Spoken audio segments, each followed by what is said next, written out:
Welcome to the EchoCast. I am Bon Diesel. This is a podcast about the Division 2, its community, updates, news, my opinion on stuff, and every now and then other games. Today, we will be talking about not State of the Game recap, the ETF attendees, and some chatter around ETF.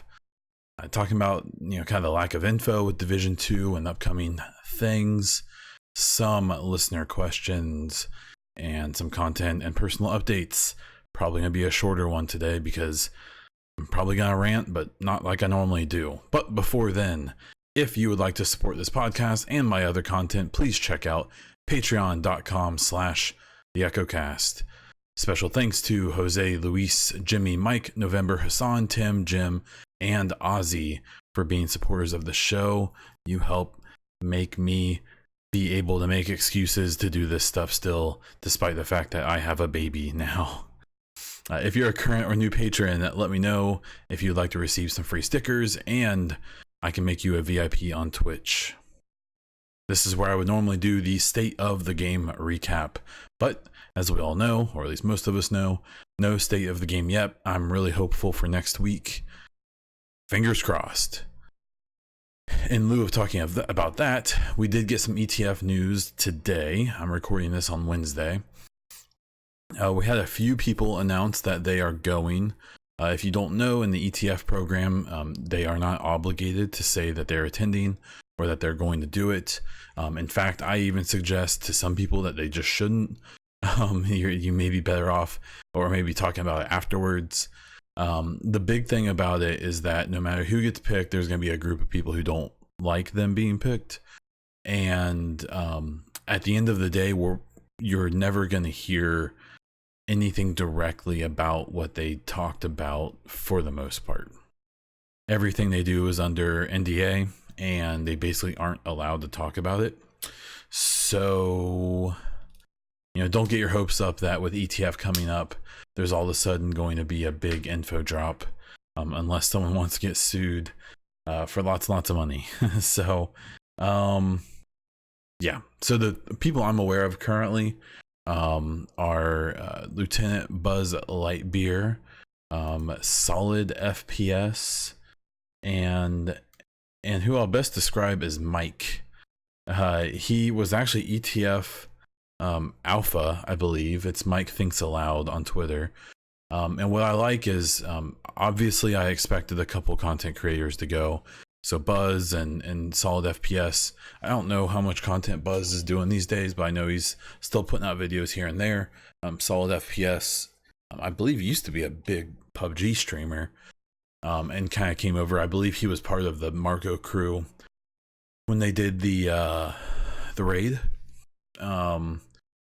I'll talk more about that in a moment, but I think Mike Thinks Aloud is a good one. I know there's going to be some people who are going to be mad that he's now going twice, but I really believe that if you look at his situation, he's not a streamer.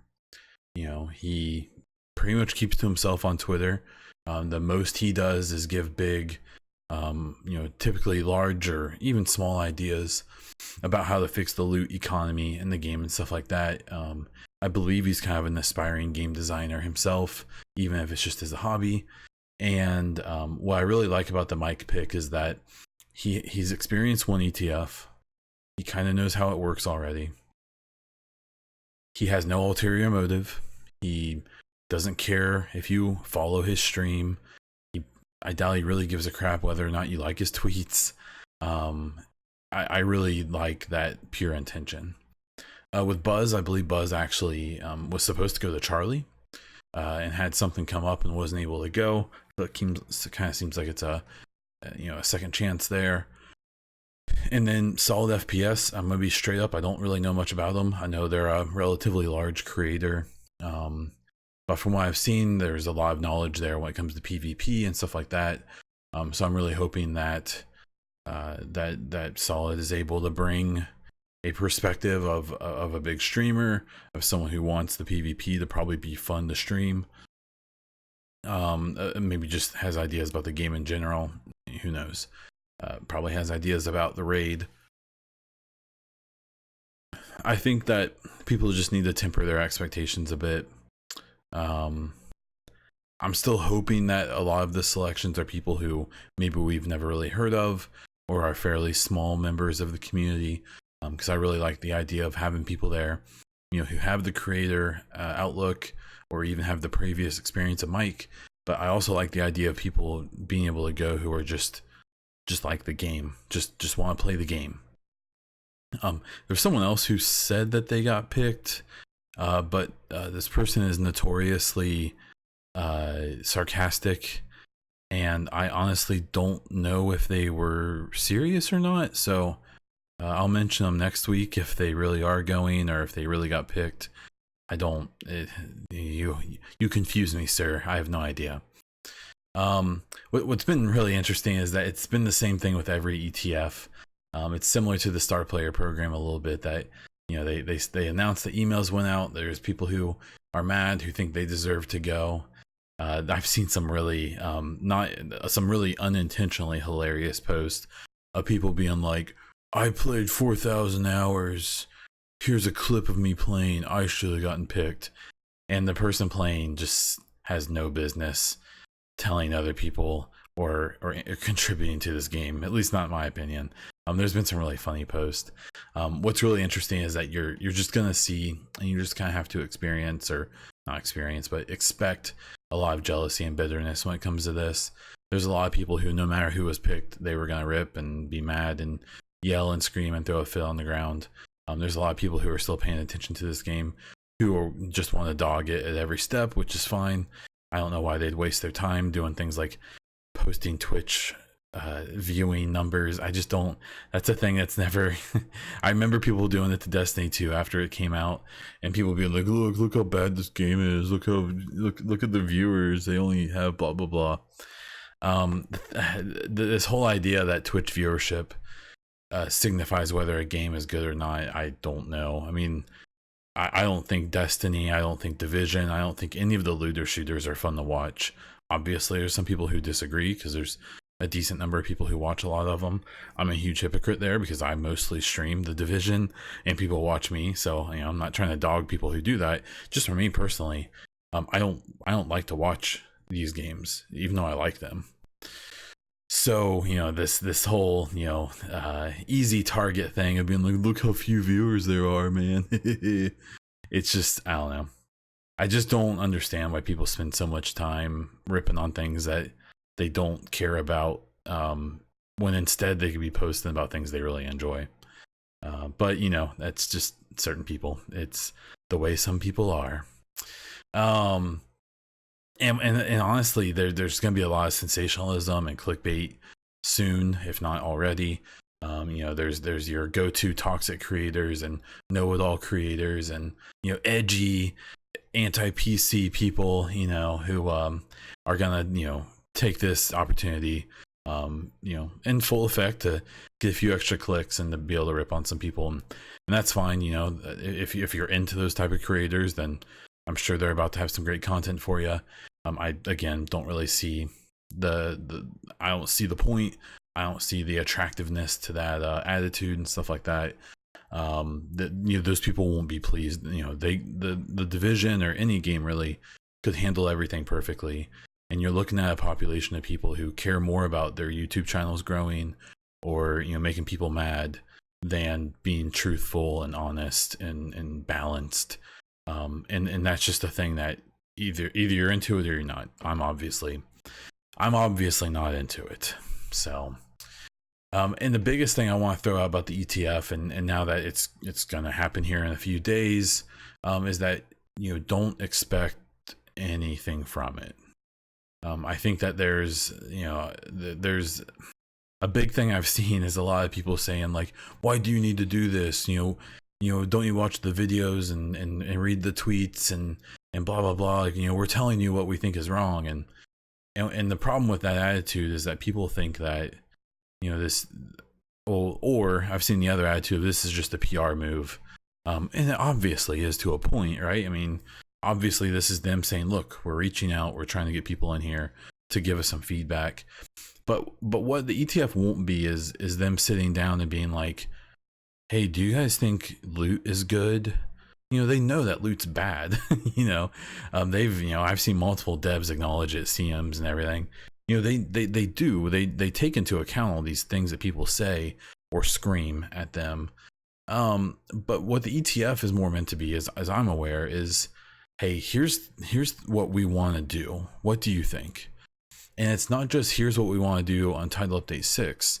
It may be more along the lines of here's what we want to do for episode 2, for episode 3, in year 2. And so it's I suspect this is more of a long game run where they're going to be showing these people stuff that isn't just, relevant in the next month or two, but it's going to be relevant a year from now, maybe even more. And no matter what they show them, again, people just need to realize that you're probably never going to get direct details about what they talk about. They may go over a little bit of it, but in the history of this game, with Division 1 and now Division 2, they've never really done like a deep dive on what happened during the ETF.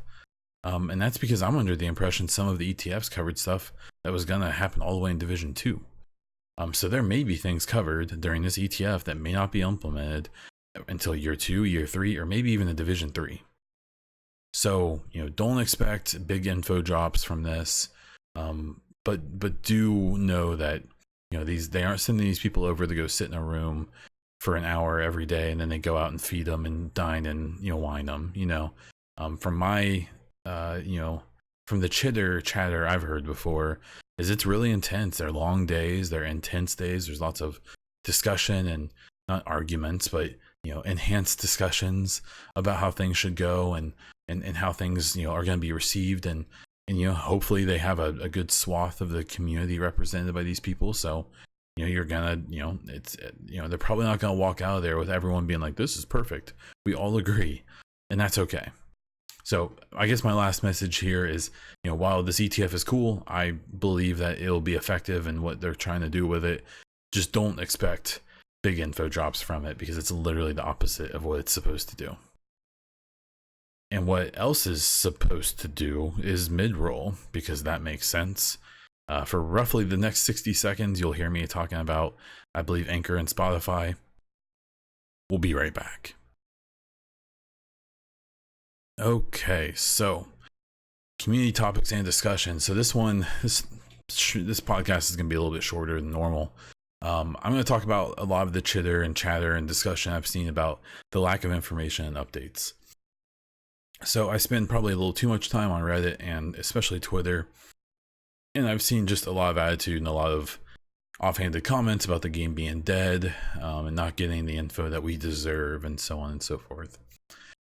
I get it. I even from my perspective, this kind of drought came at a good time for me, because I'm very busy right now with my child, and trying to figure all of that out. So I have to be totally honest, I'm kind of cool with the drought, because if there was stuff happening right now, I wouldn't be able to take part in it. So very selfishly, I'm kind of cool with it. But I really think that people just aren't taking into account, kind of why we're in the situation we're in. And I've said it multiple times, and it's starting to become less relevant, I believe. I think this is kind of wrapping up, but the massive devs all get like 4 or 5 weeks off a year, and a lot of them take it here in the summer. They take it during this time of the year. Now, I believe most of the devs are getting back, but I believe there's also still a few who are out and won't be back for a little bit. So there's just the people who work on this stuff. A lot of them haven't been working, and good for them.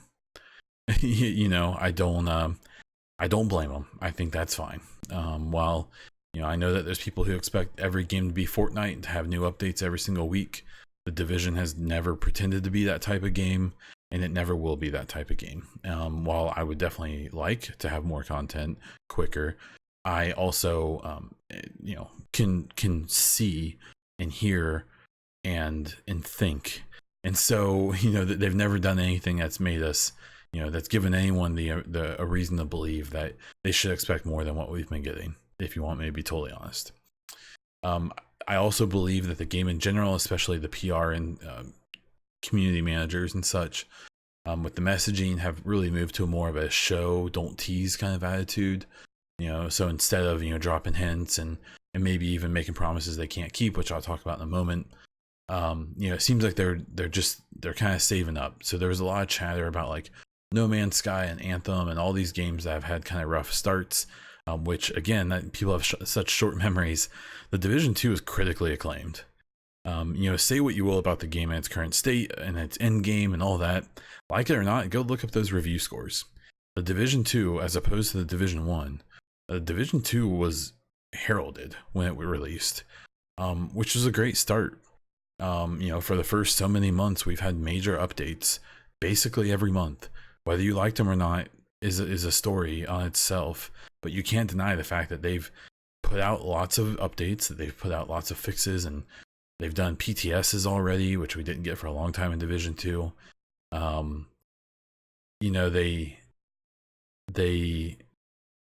It seems to me that they're taking some lessons from the first game, from some other games, and they're taking their game that, whether you agree with me or not, is in good shape but needs some fixes, and instead of drip dropping stuff at us, they're just gonna show us all at once, or at least that's what I think.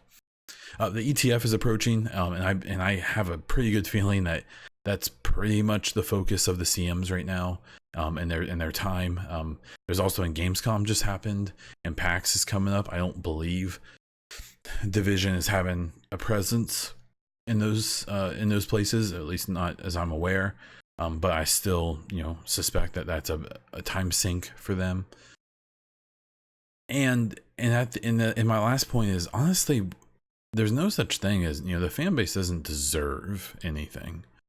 And this is where I guess my white knight, or my shill shield comes up, and I say that the game right now, I think, would provide the average person 150 to 250 hours of playtime. You grind the exotics, if you do all the little projects and all the side missions and main missions, maybe if you level up a second character, probably extend that time a little bit. If you fully experience this game and what it currently has, only 4 or 5 months in, I mean, I believe that you're getting your 60, maybe even your $100 worth. Obviously that's only an opinion. I am sure people will disagree, but I think what people need to realize is that there's a balance of them, wanting to be transparent and give people info when they can. But kind of what I said before, of not trying to make the same mistakes as they did in Division 1, where in the Division 1, especially early in the game, there were lots of promises made that were never kept. There was lots of things said that never came to fruition because, in my assessment, they were trying to please and make the community happy in the short term because they felt things were spiraling, which they were. And they maybe got ahead of themselves and said things that maybe they shouldn't have said because they didn't happen when they were supposed to happen, or they never happened. And so instead of doing that, I suspect that they would rather deal with some kind of sensational chatter of dead game and all that stuff than deal again with situations of people saying, you said we would get this and we didn't, or you said it would release on this day and it didn't. And I think that's a good move. They just seem like, they're just trying to set expectations appropriately, and unfortunately that means less info, but hopefully the info that we get is better. So there's that.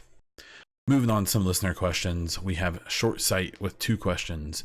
The first one: how do you see the world of Tom Clancy evolving in the Division lore? I have my own ideas on what should happen with Black Tusk and other factions, but more so, what if there was a crossover in some stage of a game that a Wildlands team member came to aid Division agents? The other side.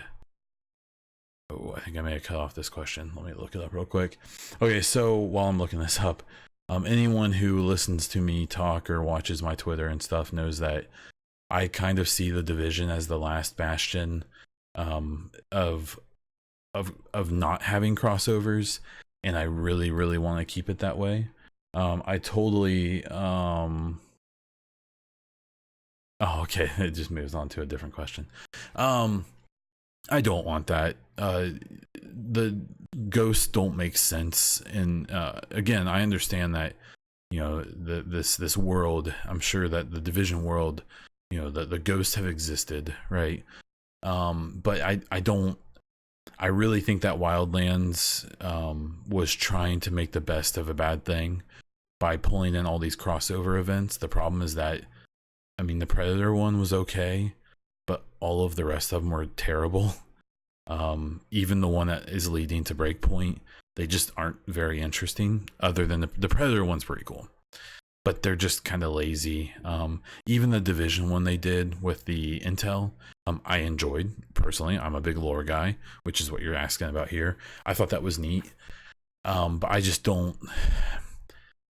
It just felt so cheesy and so lame by them bringing in like the Rainbow Six agents and Sam Fisher and then, you know, and then the Predator and then I think they've already teased that the Terminator is going to be on Breakpoint. I just don't. I really, you know, Ubisoft Paris has obviously taken Wildlands, has taken the Ghost Recon franchise from like a casual mill sim that Future Soldier and Grawl was, and they're turning it into kind of an arcadey, goofy, true, I don't know, Just Cause type of game, which is fine, but it's definitely not why I don't want the Division to go down that road. I get it, I get the fun in it, but I really, really want them to try to keep this franchise somewhat serious and not go off the goofy route that it seems like Ghost Recon is going. But just in general, where I think it's going to go, I think that they're going to more fully flesh out the Black Tusk and what their long-term plans are. I suspect that they're going to start showing some weaknesses in them, but even if you listen to the lore that's already available, it seems like the Black Tusk are even considering siding with the agents, with the Shade agents, because they maybe, you know, they're going to be opportunistic. You know, they appear to be a private military contractor basically, and they're gonna lean whichever way the winds blow them, whatever seems more favorable. So whoever was encouraging them to take over DC and try to wipe out the agents, if they don't believe that person is as strong anymore and that they're better off siding with the agents, they're going to. And I believe that's even been hinted in the lore. So we'll have to see where that goes. I think that we're going to get some type of update that's going to delve into the hunters in some way. I'm really mixed on the hunters. I think that if you completely expose who the hunters are and talk them and give us, you know, all of their background, and God, I have this terrible feeling they're just going to be Russians, which is just the laziest way to. I just want the hunters to have such a cool backstory, and instead it looks like it's just going to be like the Russians, which is fine, I guess. I don't know. I think we're going to get more about them. I think they're going to use the Ambusher and the Underground factions to expand on in the future, whether it's episode 2 and 3, or even if it's year 2 and year 3. So we'll have to wait and see about that. And I think they're going to push along the main story, the antibiotics and the antivirals and the development of that, and trying to spread it and keep and obviously Keener. I mean, it seems pretty heavily hinted that episode 3 is going to expand on him, and we're going to be trying to go hunt him down. I have high hopes that maybe episode 3 is going to be this kind of standalone, really, really in-depth, just deep single player, which I think would be amazing. I would love to see a DLC with this game kind of ditch the open world thing and just give us a good like 3 or 4 hour story. I think that'd be so cool. I think that the Return to New York is a perfect opportunity to do that, because they could really fully flesh out, you know, some, you know, more linear missions, but, you know, make it really heavily story oriented. But, you know, who knows if that's going to happen. And I wouldn't be surprised if we get some other, you know, surprises. Maybe some other influence from outside of the country. Maybe another governmental group arises, and, you know, we have to figure them out. You know, it's but I think that all those things, you know, they're going to push forward. But, you know, and I promise, you know, I'm happy to be wrong. I'm not right in any way, shape, or form. I really want them to stay away from the crossover stuff, at least the way that they've done it in Wildlands. And it seems like they're going to do it in Breakpoint. It's just cheesy to me. I really hate what they've done with that franchise, and I don't want that. And that right there is probably why I didn't get approved to Delta Company. Then the second part of Short Sight's question is, if you and Lady Bond had to choose desserts while Baby Diesel is properly asleep, would you go for? And the selections are A, cheesecake, B, fruit-based pie, and C, all the cake because cake is life. So her answer would be cheesecake. Her and her family are cheesecake fiends and have cheesecake at every single gathering that they have. I never even ate cheesecake until we started dating when I was 20. So she would pick cheesecake. There's no doubt there. I would pick a fruit-based pie, either apple or cherry. That's my absolute. I love like Dutch apple pie, any type of cherry pie. That's my thing. I am not a cheesecake fan. But we would maybe, if we got to pick individually, that's what we would do. If we had to pick together, we'd probably either do fruit-based or just all the cake, because why not? So thank you for the questions, Short Sight. And then Seamaster helps me transition into the content and personal updates. Seamaster says, how is the baby? Well, let's talk about the baby and the personal and content updates. So Baby Diesel's doing really well. She's putting on weight. She's getting bigger. It's weird to already notice how much she's changed. We've definitely had some struggles with nighttime, with sleeping. She's definitely not sleeping through the night. She's getting to the point where she's sleeping like 3 or 4 hours at a time, and she basically sleeps all day. But she's basically also found, it seems every night it's a little random, but she picks 3 or 4 hours where she's just unconsolable. She doesn't want to sleep. She's hungry. We've been told that it's probably a growth spurt where she's cluster eating, so you just basically can't feed her enough. Oh man, it's been crazy. We've had a few really good nights. We've had a few really awful nights. And that, that's kind of, in hindsight, when everyone was warning me about all of this fun stuff, it seems like this is what they were warning me about. And I think we're handling it really well. Bay Diesel's been just absolutely killing it. And yeah, I'm just really proud of her. She's been absolutely amazing. But she's also only off work for about another month. So we need to kind of figure some of these things out, because right now we're taking shifts with sleeping. So one of us sleeps about half the night, the other sleeps the other half. She tends to let me sleep a little bit longer because I'm going to work. And yeah, it's been crazy. But at the end of the day, we have a, knock on wood, perfectly healthy baby who is beautiful and cute, and she's already starting to show a little personality, and it's really good. There's obviously some struggles, but it seems worth it. Speaking of work, with me personally, I took a little bit of time off, obviously, after the baby was born. I am back to work. We actually, this was weird timing. This is the busiest time of the year for my work, so taking time off put me behind. We also just moved from an office that we had by ourselves. The company I work for has like 40 different departments. We're one of them, and now we've moved from our own building into a big campus that they just built, where we'll be with about half of the programs. So we're going from our own space to sharing a big old hospital they turned into an office building. And it's today was the first day. It was very interesting. I've been in the same office for 7 years, so having a new office and a new building and a new city is definitely a shocker. Luckily, it's only like 5 minutes away from my house, which is really cool. And yeah, so the streams and the content is going to be a bit wonky right now, mostly because of baby, but also because of my own just being behind at work and new work stuff. So there's that. On that point, I am gonna start to try to get onto a streaming schedule. My goal is to stream at least one morning every weekend, and try to stream at least one evening every week, and then go up from there. I really think I can probably stream Saturday and Sunday mornings, and then at least stream on like a Monday and a Thursday is my goal. So try to get 4 in a week. But right now the stuff with the baby is just so variable. It's hard to, I'm having a hard time cutting out that time yet. But hopefully eventually we'll be able to do that. And then the final thing is, I just want to give a huge shout out to really anyone who watches my streams, listens to the podcast, is a patron. But I want to give an extra special thank you to JP. I'll leave it there. During my Sunday stream, which was my first stream in like over 2 weeks, JP gave me the most gifted subs and bits and all of that stuff that I've ever had. It was really, really ridiculous. The gifted subs were so crazy that people were getting subs gifted to them who I bet probably haven't watched my stream in over 2 years, because I know they don't like me. So I have to admit there's a little bit of humor in that. When they log on to Twitch next, they're gonna see they were gifted a sub to my channel.